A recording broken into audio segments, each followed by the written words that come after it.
Rose day, chocolate day, teddy day এগুলো একদমই লাগে না আমার। গোলাপ ফুল আর চকলেট পেতে প্রায় দিনই দীপ আসার সময় এরকম চকলেট আর গোলাপ ফুল নিয়ে আসে, সেরকমই এটাও নিয়ে এসেছিল। আর এই পটটা মা কিনে দিয়েছে হস্তশিল্প মেলা থেকে।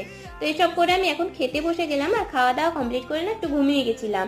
ঘুম থেকে উঠেই দেখি একদম সন্ধ্যা হয়ে গেছে, তাই তাড়াতাড়ি করে জামা কাপড়গুলো তুলে ফ্রেশ হয়ে চলে এলাম সন্ধ্যা দিতে। এদিকে সন্ধ্যা দিয়ে নিই আর গপুকে শুইয়ে দিই, তারপর যাবো রান্নাঘরে। আর রান্না বসাবার আগে করবো একটু গরম জল, কারণ বেশ কয়েকদিন ধরে আমার কাশি হচ্ছে আর গলাটাও ব্যথা, তাই গরম জল করে ফ্ল্যাক্সে রেখে দেবো, তাহলে যখন ইচ্ছে হবে খেতেও পারবো আর গার্গেলও করতে পারবো। এদিকে দেখো জল ঢালতে গিয়ে কতটা জল পড়ে গেল, কাজ যত এগোতে যায় ততই বেড়ে যায়। তো চলো আগে এটা রেখে দিয়ে আসি, তারপর এখানটা পরিষ্কার করে নেবো। আর এদিকে ততক্ষণে দীপও চলে এসছে, আর আজকেও কতগুলো চকলেট এনেছে। দেখো চকলেট দেখে তো আমার মনটা আনন্দে ভরে গেল।